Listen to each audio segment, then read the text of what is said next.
Estamos hoje dando prosseguimento ao nosso programa Memórias dos Aposentados com o Dr. João Izep, procurador de justiça aposentado, que muito nos honra com sua presença aqui para contar da sua vida no Ministério Público do Estado de São Paulo. Obrigada pelo seu comparecimento, Dr. João. Nós agradecemos muito. Como eu me preparei bem para ser promotor, porque quando eu estudei para prestar o concurso, tinha dois concursos que estavam para abrir.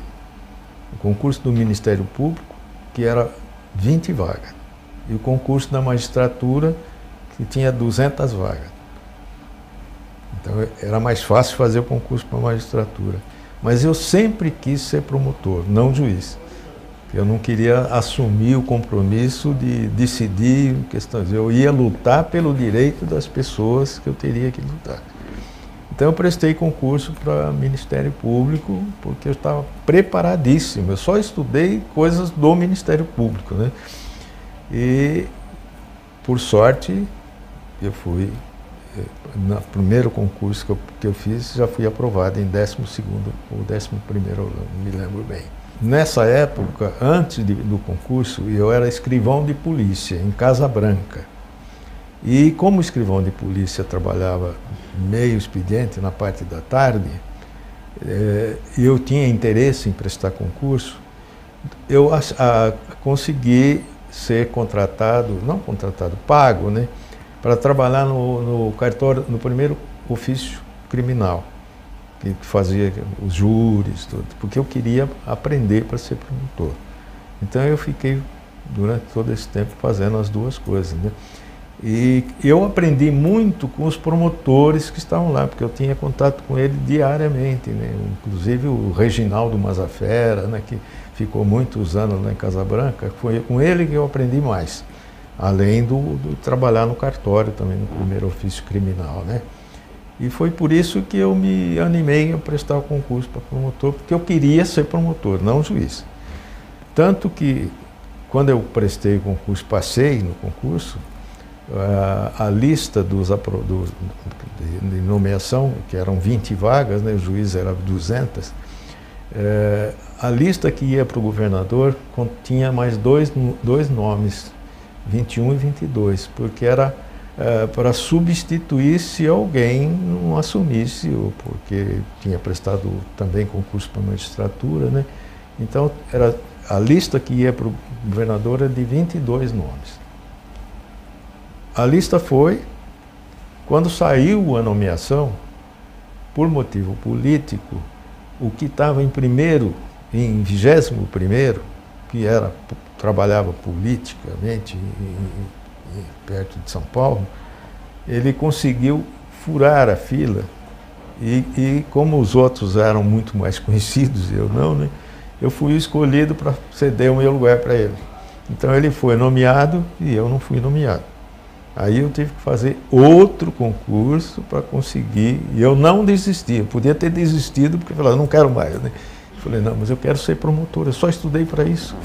Então eu preparei outra vez e acabei prestando concurso onde eu fui nomeado. Eu comecei em Ituverava. Depois eu substituí ali na região, né? Orlândia, subindo lá, tal, e Miguelópolis, até eu ser promovido. Quando eu fui promovido para Patrocínio Paulista, primeira instância. Patrocínio era ainda, né, divisa com Franca. Então eu passei a trabalhar em Patrocínio Paulista, mas era uma cidade pequena, não tinha muito movimento, e Franca era uma cidade, como até hoje, uma cidade grande, né, muito serviço, e eu acabei substituindo, ou até como auxiliar, o promotor de Franca. Várias vezes fui substituir promotor de Franca. Tá? Então eu aprendi muito com os promotores dessa época em Franca. E aprendi também com o serviço, né? Porque Patrocínio não tinha serviço nenhum. Depois de Patrocínio Paulista, quando eu fui promovido para a segunda entrância, eu fui promovido para São Bernardo do Campo, primeira vara de São Bernardo do Campo. Aí então expandiu a carreira, porque São Bernardo do Campo, comarca, né? E outra, eu peguei a comarca, a primeira vara era a que fazia os júris. Então eu comecei a fazer júri, porque lá em Patrocínio não fiz nenhum. E eu gostava muito de fazer júri, né? Então foi lá em São Bernardo do Campo que eu deslanchei na carreira. A primeira entrância, que também era uma comarca com muito trabalho, mas era próxima de São Paulo, e eu já tinha aprendido muito lá, né? E eu fui promovido para São Roque, pertinho de São Paulo. E onde eu fiquei até ser promovido para São Paulo. Eu não tive muito problema com a carreira, não.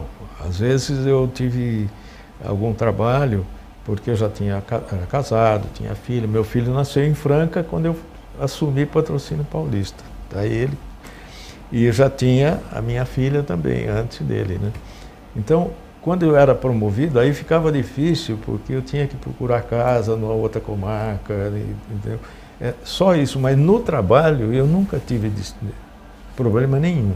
O que é importante no júri é a oratória. O promotor tem que falar muito bem português, não pode enrolar, não pode inventar palavras, né? Tem que ser aberto. E desde que você se preparou para o júri, é lógico que não ia ter problema nenhum, né? O mais importante no júri é que a ligação do promotor que está fazendo o júri com o advogado de defesa. Porque não é comum, mas acontece. Quando o promotor vai fazer o júri e ele está começando a carreira, e pega um advogado que já é famoso, trabalhou, já fez muitos júris, tudo, às vezes o advogado inventa alguma coisa para provocar o promotor, para saber se ele sai bem ou não, ou até de propósito para ele desviar do que ele está fazendo. E esse eu nunca tive. Quer dizer, quando o advogado de defesa fazia alguma referência para provocar, eu não tomava conhecimento. Eu falei, isso não está fazendo parte do que nós estamos fazendo, do processo. Então nunca tive problema de ficar discutindo, porque não é assim, isso nunca aconteceu. Eu desviava do assunto. Segunda entrância, quer dizer, não tive problema nenhum, né? Quando chegou, não é, porque eu estava na lista para ser promovido, né? E aconteceu que quando eu estava para ser indicado para promoção, para a primeira entrância, eu tive um desembargador que era meu amigo, era de Casabranca, do meu tempo, né? Ele me chamou e falou assim, olha, você pode optar por ser promovido para cá se você desistir da promoção.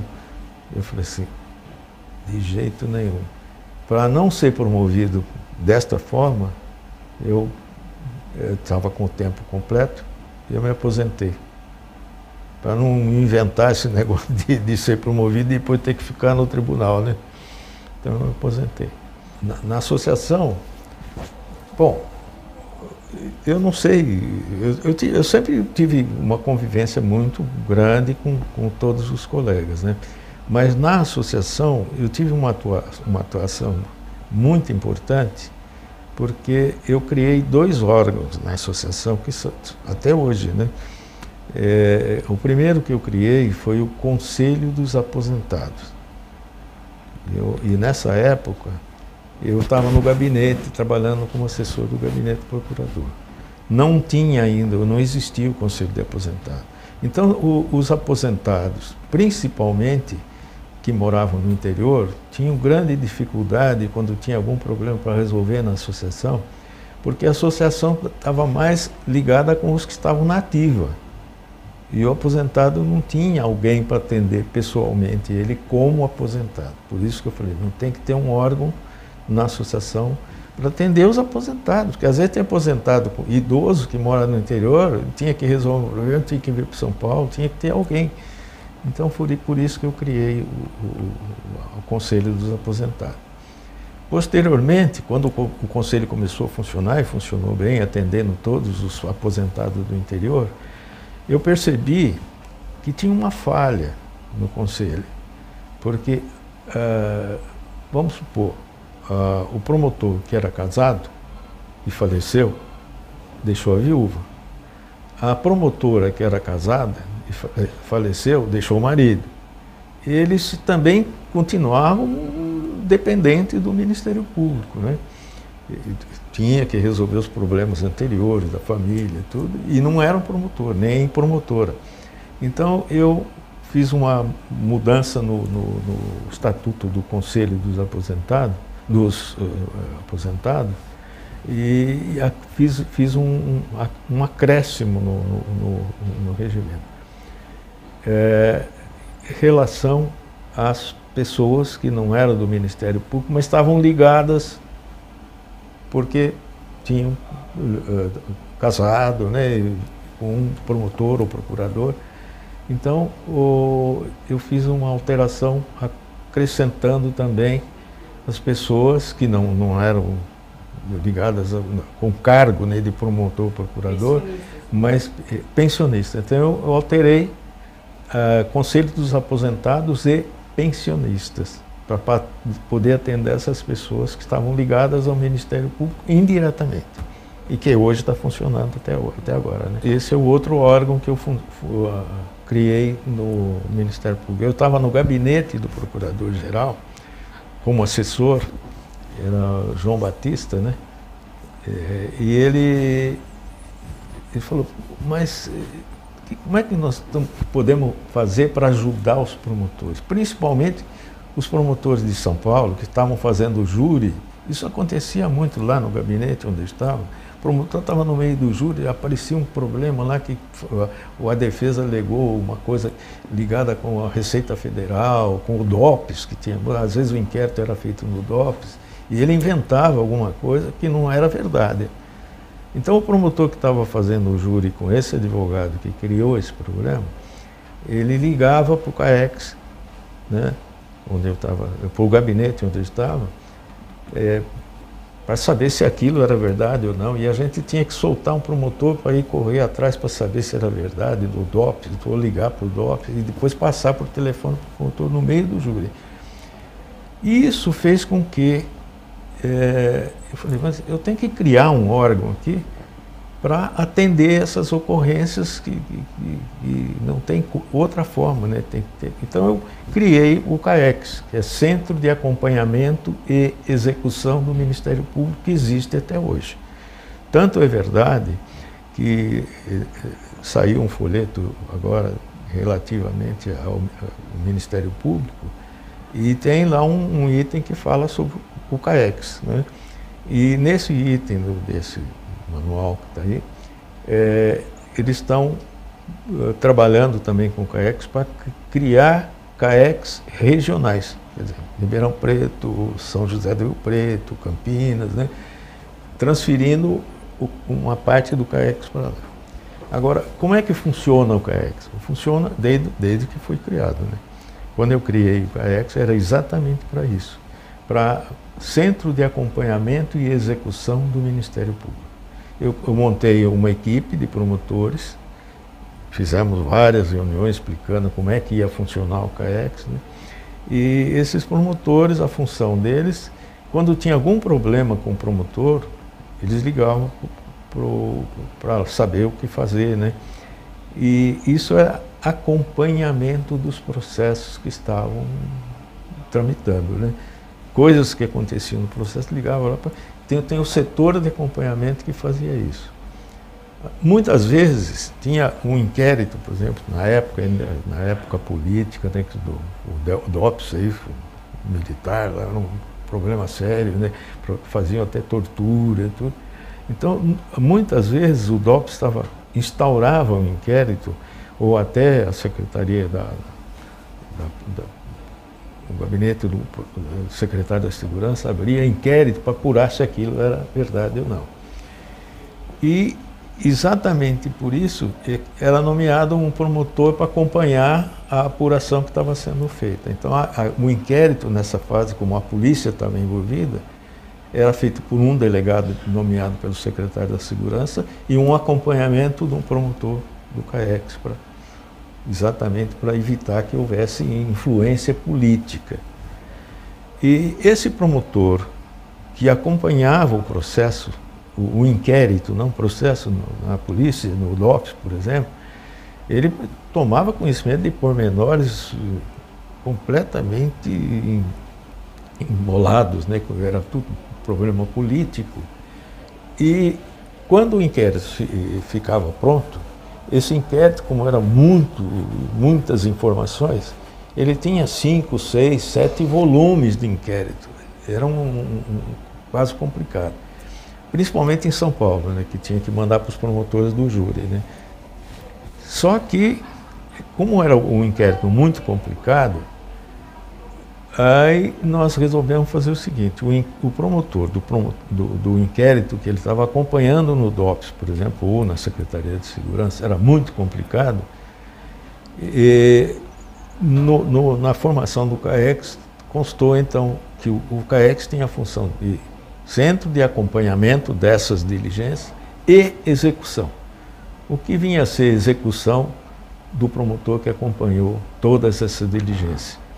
Esse promotor que acompanhou tudo, que estava tudo na cabeça dele, tinha mais condições de oferecer denúncia do que o promotor que ia ser nomeado para isso. Então esse promotor que acompanhava esses casos complexos, além dele acompanhar o inquérito, ele era designado pelo procurador-geral para oferecer a denúncia, para evitar que o promotor distribuía para uma vara criminal, mas os autos iam para o promotor que foi designado para oferecer a denúncia, para não transferir para o promotor todo aquele trabalho que foi feito por aquele promotor que estava ali. Por isso que se chama Centro de Acompanhamento dos Inquéritos e execução, se for necessário, nomear e oferecer denúncia. O próprio promotor que acompanhou o inquérito era designado para oferecer a denúncia. Eu aposentei quando eu já estava com o tempo completo, né? E estava sendo convidado para passar para a magistratura e não quis ser juiz porque eu queria ser promotor, então eu falei, vou aposentar.